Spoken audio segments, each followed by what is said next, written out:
actually, the one thing that Forget the men who died, who gave that right to me, and I gladly stand up next to you and defend her still today. 'Cause there ain't no doubt I love this land. God bless the USA. Thank you, thank you. Thank you, everybody. Thank you. Wow, thank you. Thank you.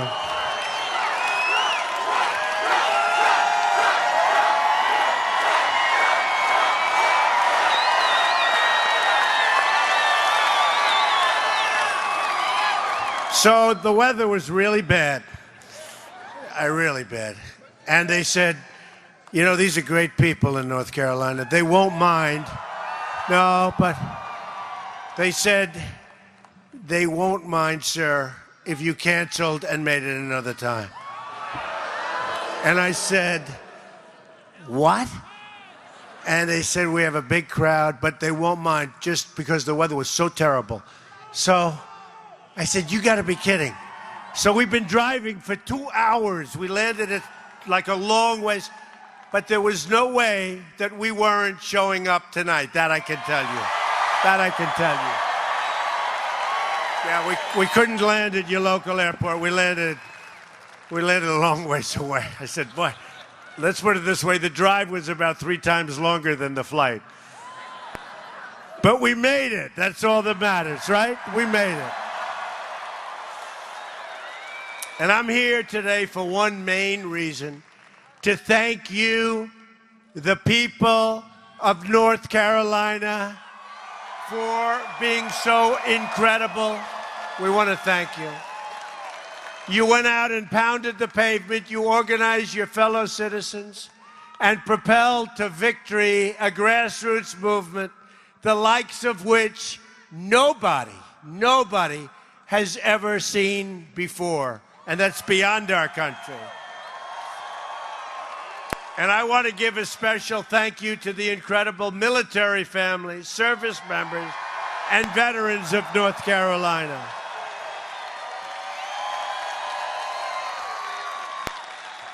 And they were great. You saw what happened with the military. I got such numbers. Oh, those numbers are good. I won't talk about, we don't talk about numbers. We bring people together. But boy, were those numbers good. And our veterans, do we love our veterans? We love our veterans. But your state's legacy of service is an inspiration to us all.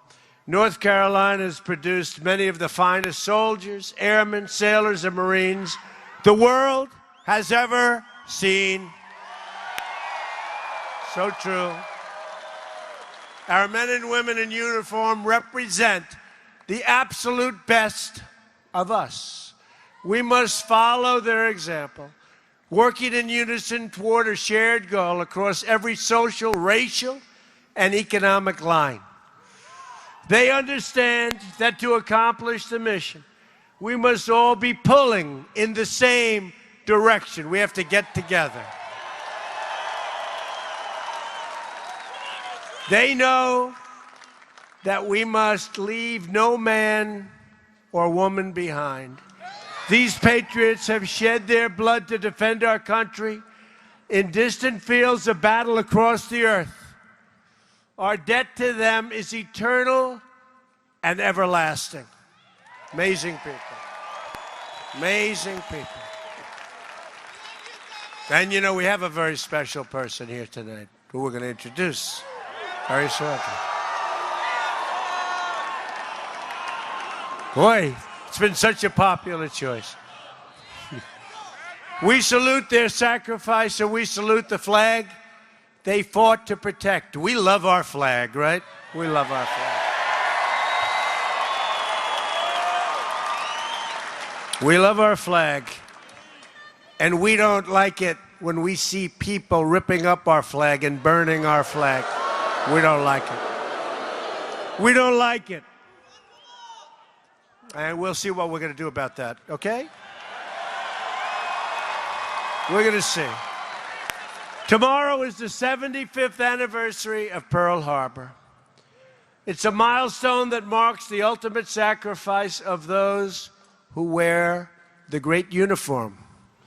It's a reminder, too, of the valiant efforts of America's fighting men and women who have liberated millions from tyranny and oppression. Now today, our brave men and women are the first in line defense against radical Islamic terrorism, words that some people don't like to say, an ideology of death that slaughters innocent men, women, and children. We're going to protect our people. We're going to protect our country, believe me. In every generation, a new threat to freedom arises. And just as we defeated these threats, we faced generations in the past, and you understand that, so too will we defeat the forces of terrorism. It's unseen in many cases, but we're going to defeat that force, and we're going to defeat it strongly and quickly. Believe me. We will prevail. We stand here today just miles from Fort Bragg, the home of heroes. It's a home of heroes. Our special forces at Fort Bragg have been the tip of the spear in fighting terrorism. The motto of our Army Special Forces is to free the oppressed, and that is exactly what they have been doing and will continue to do. At this very moment, soldiers from Fort Bragg are deployed in 90 countries around the world. Can you believe that? 90 countries. Based in Fort Bragg is the 82nd Airborne Division, also known as the All-American Division. We stand in awe of their achievements. We really do. Not far from here sits 45% of the entire United States Marine Corps at Camp Lejeune. I've been to Camp Lejeune. We love Camp Lejeune. 12,000 citizen soldiers fill the ranks of the North Carolina Army and Air National Guard. The National Guard rushed to the scene to help the victims of Hurricane Matthew and so many other catastrophes. And we continue to send our thoughts and prayers to those recovering in its wake. The military families in North Carolina are a national treasure, and it will be the duty of my administration to ensure that we protect those who protect us. And I just want to tell you that we are going to be taking care of our veterans. And I'm right now working. These are great, great people. And they haven't been treated fairly. And I'm right now working on picking the people that are going to be helping our veterans, and they are really outstanding. We have some of the great people, and a lot of people that are making great sacrifices to do this, but they're going to be unbelievable. You're going to see such a change. You're going to see such a change like you've never seen before. We're going to protect and help our veterans, believe me.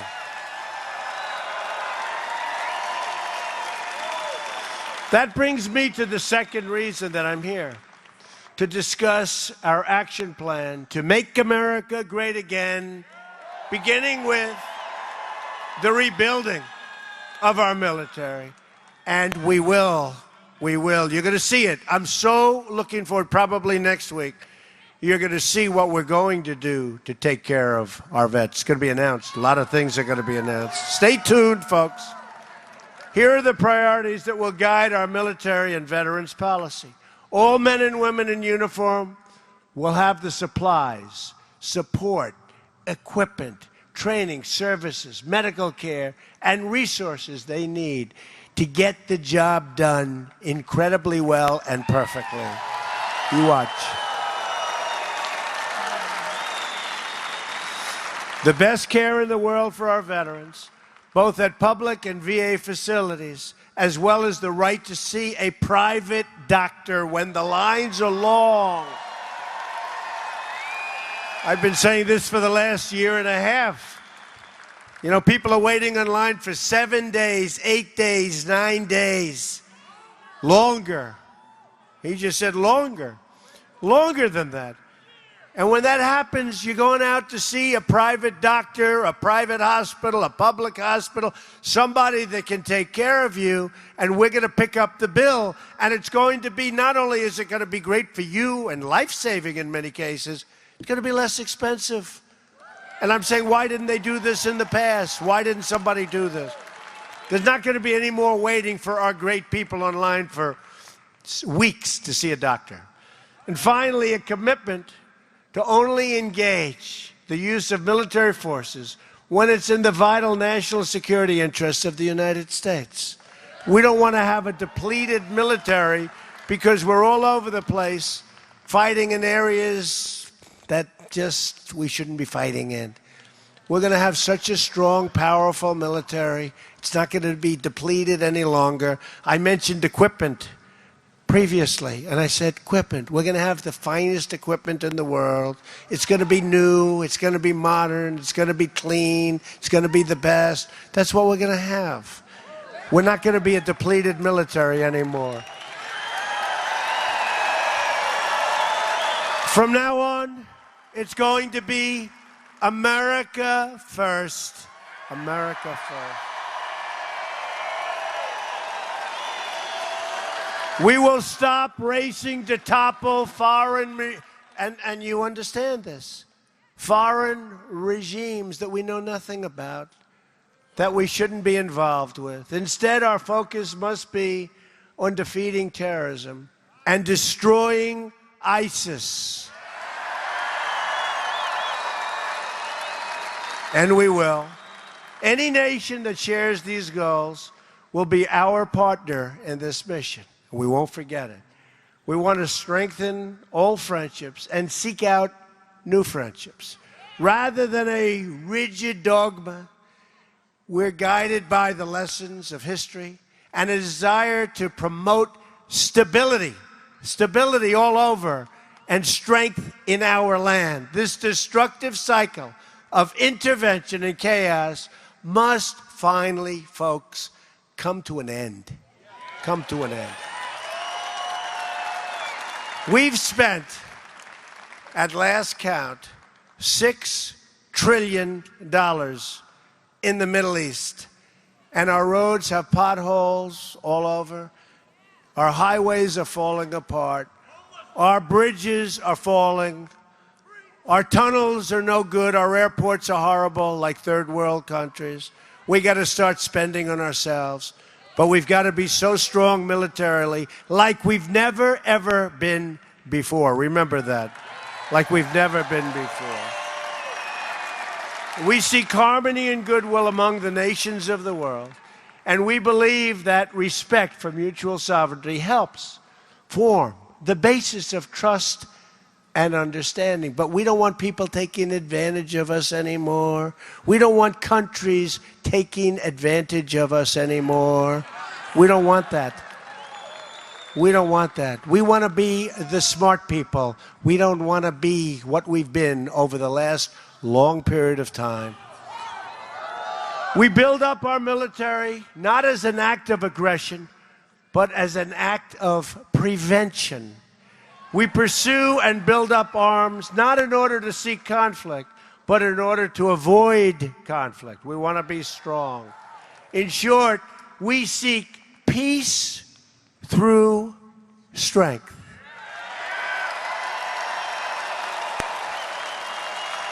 That is why in my first budget report to Congress, I am going to ask for the elimination of the defense sequester. It's enough. Depletion, I call it depletion. Gets worse and worse every year, not for our military. We will show the world that America is going to be strong again, stronger than ever before. We're going to be stronger militarily than ever before. And hopefully we don't have to use our military.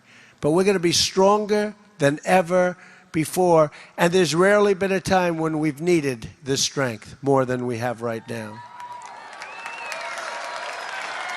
But in order to succeed with our defense policy, we must find the right person to lead our Defense Department. Is that right?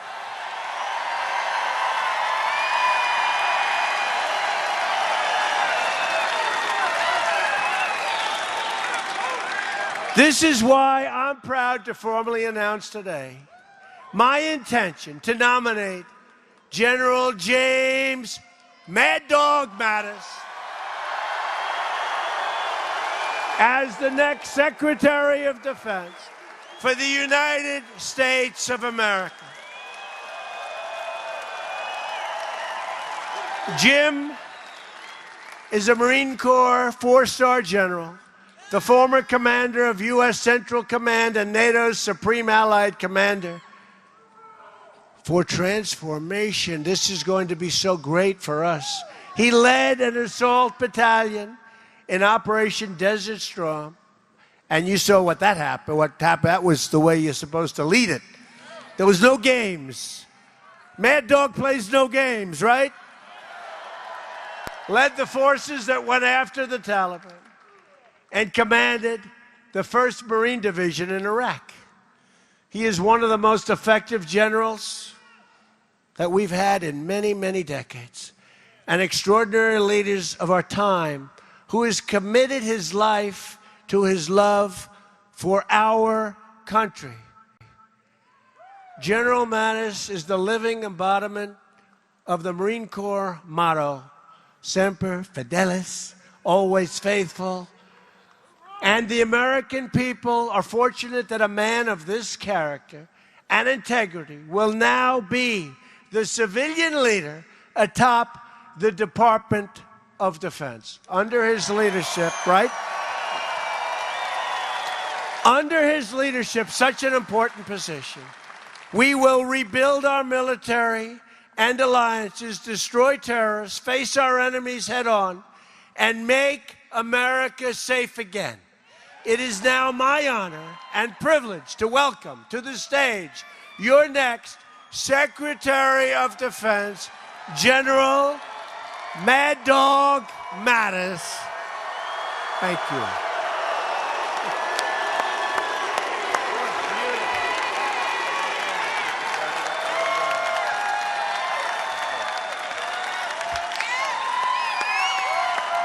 Thank you. Thank you, ladies and gentlemen. Thank you, President-elect, for the confidence that you have shown in me. Thank you for the opportunity. I'm grateful for the opportunity to return to our troops, their families, the civilians of the Department of Defense, because I know how committed they are and devoted they are to the defense of our country, the defense of our Constitution. And with our allies strengthened, with our country strengthened, I look forward to being the civilian leader so long as the Congress gives me the waiver and the Senate votes to consent. Thank you very much.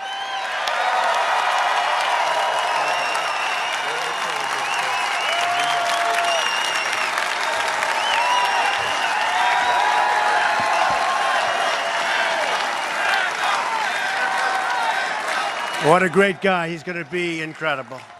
He'll get that waiver, right? He's going to get that. Oh, if he didn't get that waiver, there'll be a lot of angry people. Such a popular choice. I believe we're in the process of putting together one of the all-time great cabinets that has ever been assembled in our nation's history. We have some great, great people going to be named over the next couple of days, too. But to accomplish our goals, we must reject the failed approaches of the past. We must move past the tired conventional thinking of Washington, D.C. As Abraham Lincoln said, as our case is new, so must we think anew and act anew.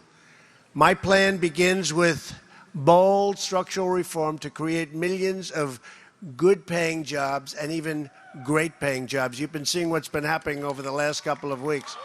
And we haven't gotten there yet.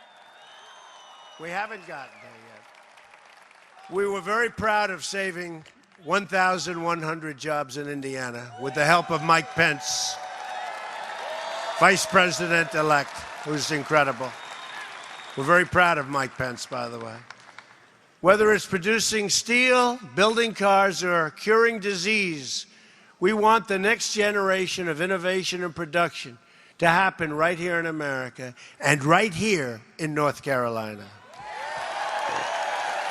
And don't forget, when we started, even 4 weeks before, they said, well, we're going to have an awfully hard time winning Florida, an awfully hard time winning North Carolina. We're not going to win Pennsylvania. We're not going to win Michigan. We're not going to win Wisconsin. We're not going to win Iowa.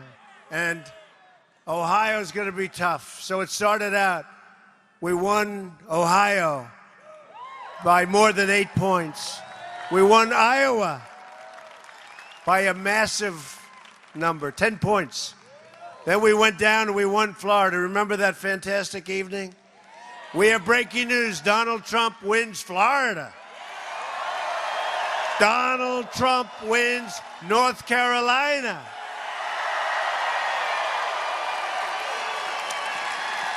We won so many states. We won 30 states, 32 states.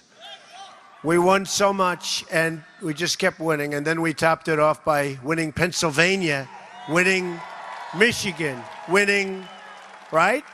Winning Wisconsin. States that hadn't been won in 38 years, a lot of states. And it was a fantastic evening, and that's why we're here tonight, because we want to thank you. We want to thank you, especially. First, on taxes. We're going to undertake one of the great tax reforms and simplifications in American history. This includes lowering the tax rate on business from 35% all the way down to 15%. And massive tax cuts, by the way, for middle-class workers. Massive. The biggest. Biggest since Reagan, actually bigger than Reagan. On regulations, we're going to eliminate every single wasteful regulation that undermines the ability of our workers and our companies to compete. The regulation business is a disaster in our country. We're going to get rid of all of the unnecessary regulations. On energy, we will cancel the job-killing restrictions on the production of American energy and pursue American energy independence, and we'll be able to do it. Honoring the legacy of Theodore Roosevelt, believe it or not, one of our great environmentalists, we will also conserve and protect our beautiful natural resources for the next generation, including protecting lands and anglers and hunters and all of those who enjoy the outdoors, like my sons, Don and Eric. They enjoy the outdoors. They enjoy it. They love it. On infrastructure, I will ask Congress to pass legislation that produces $1 trillion of new investments in America's crumbling infrastructure, including major projects in our inner cities. We're going to take care of our inner cities. We're going to get the inner cities going again. Remember, I used the expression, what the hell do you have to lose? I'm telling you, you're going to see. And I want to thank, we did so well, so much better with African-American communities, with Hispanic communities than anybody ever anticipated. So much better. Better than has taken place in years back. So I want to thank the African-American communities. I want to thank the Hispanic communities. And we're starting to work already. We're working already. And the appointment today of Ben Carson has been very popular, very well received. Dr. Ben Carson. Good guy. Great guy. We will have two simple rules when it comes to rebuilding this country. Buy American and hire American. All right? Buy American. On trade, our trade deficit, now nearly $800 billion a year. We have a deficit, think of it. of almost $800 billion a year. You really say, who's negotiating these deals? Is a chronic drag on the growth and a destroyer of jobs and wealth in our country. In the month of October alone, our nation racked up more than $40 billion in trade deficit. $40 billion, including more than a $30 billion trade deficit with China alone. All right? Think we're doing a good job in negotiating? I don't think so. How many business people do we have in this audience that could have done a slightly better job of negotiating, right? Yeah, you can. North Carolina has lost nearly half of its manufacturing jobs since NAFTA.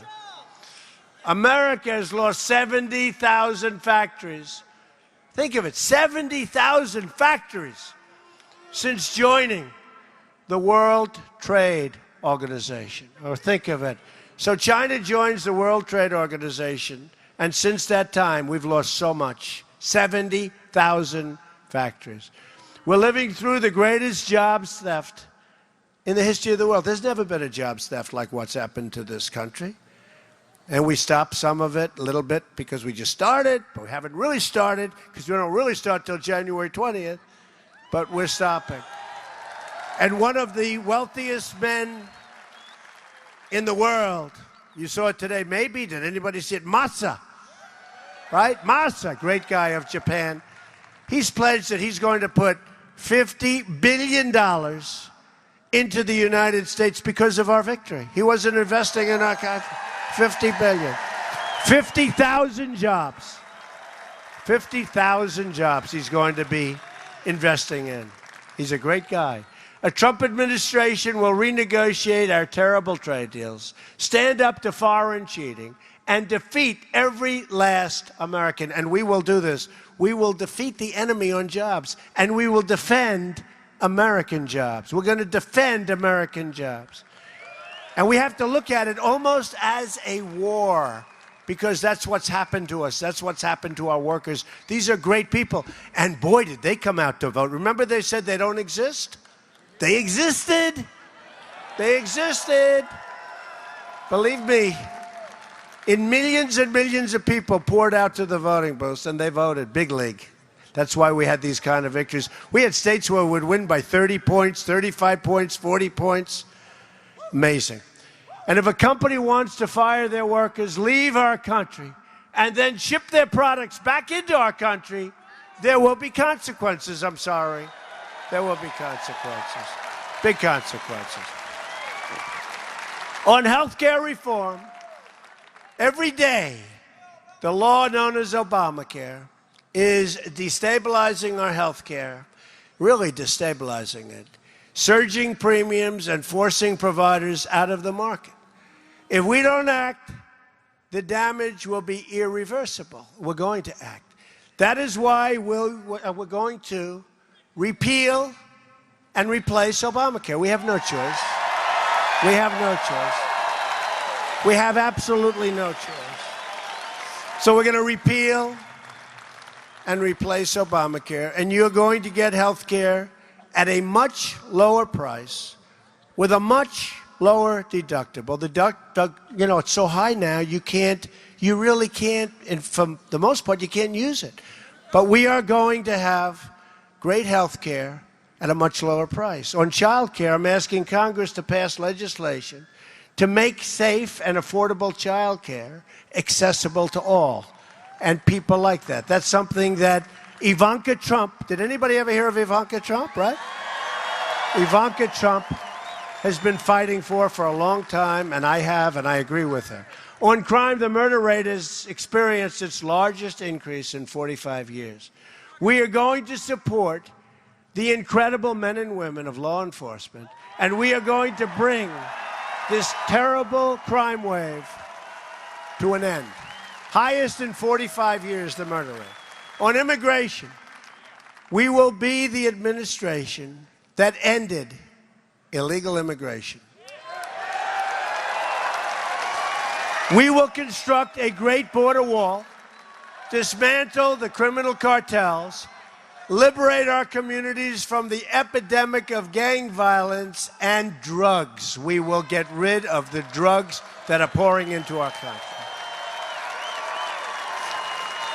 We will ask Congress to reform our visa and immigration programs to protect jobs and wages for American workers. And we will be appointing very shortly somebody to head up our program. And I will tell you, this person, like General Mattis, will do a phenomenal job, because we're going to stop people from coming into our country illegally, but we're going to have people come into our country, and they're going to come in by the thousands and the hundreds of thousands, but they're going to come in, they are going to come in legally, right? But by the hundreds of thousands. We want people to come in, but they have to come in legally. To protect our country from terrorism and extremism, we will suspend immigration from regions where it cannot be safely processed. Right now, thousands and thousands and thousands of people are pouring into our country. We have no idea who they are, where they come from, do they love us? In a lot of cases, no, they don't love us.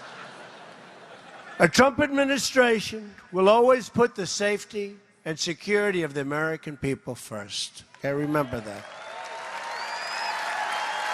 Safety of the American people.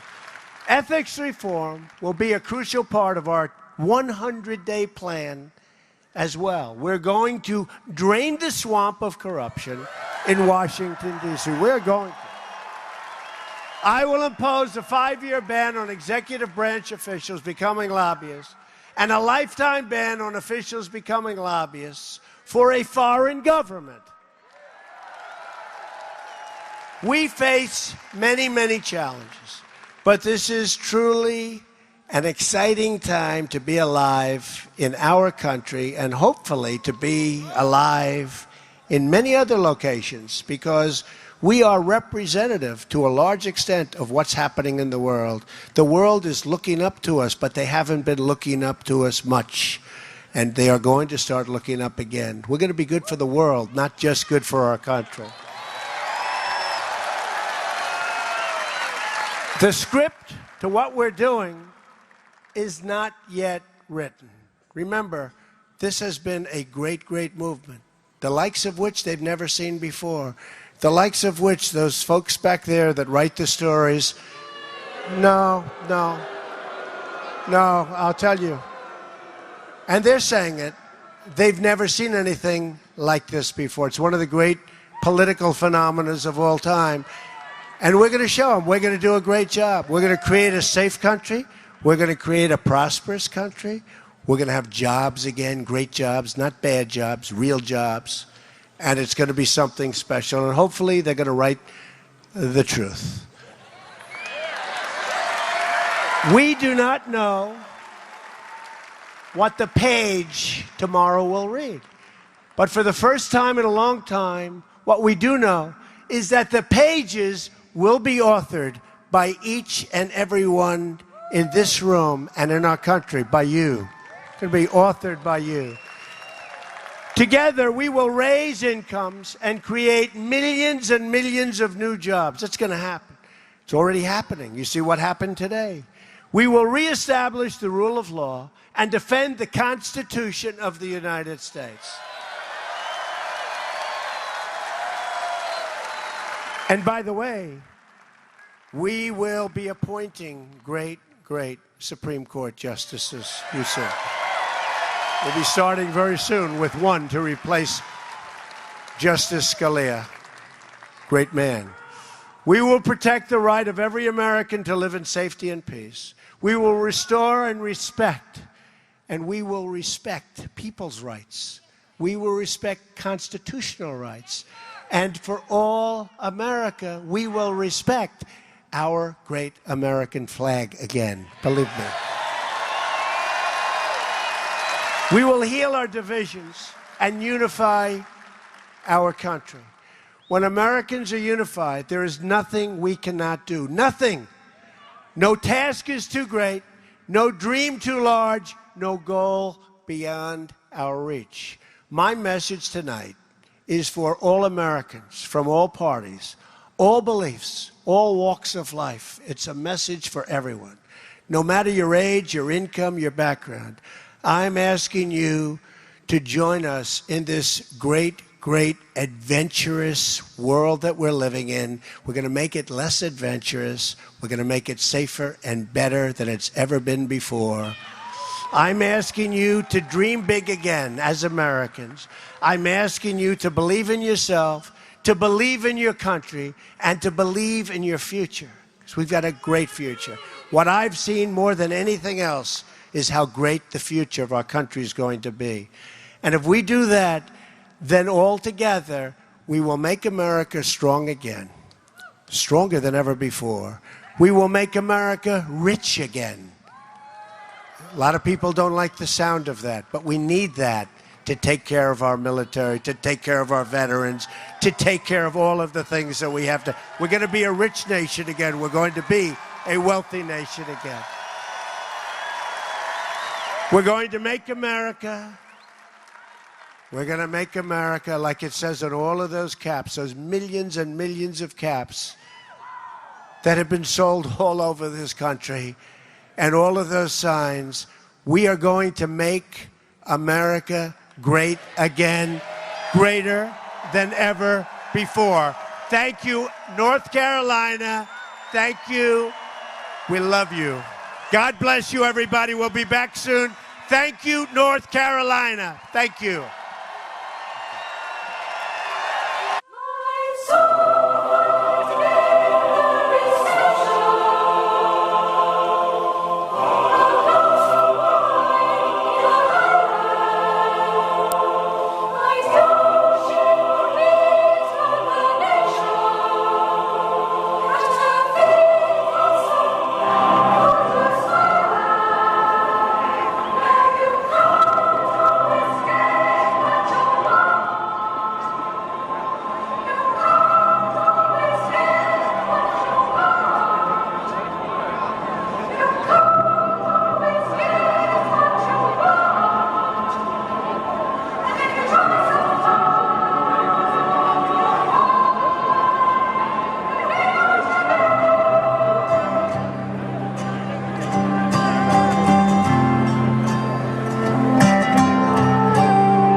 A glass of wine in her hand.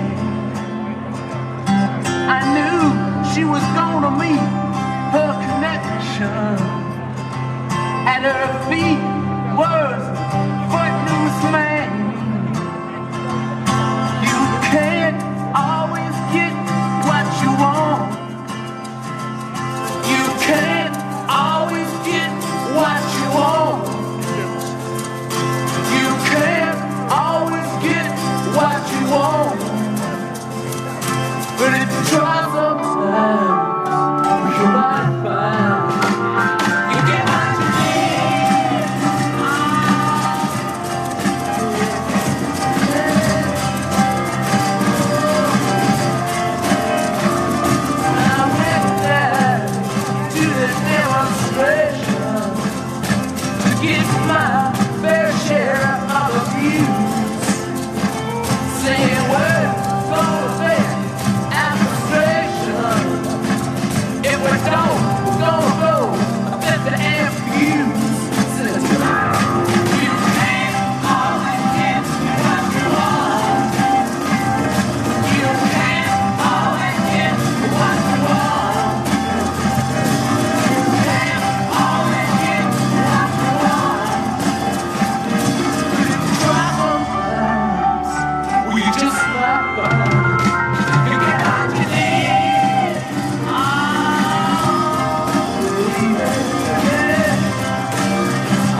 Tonight on C-SPAN 2,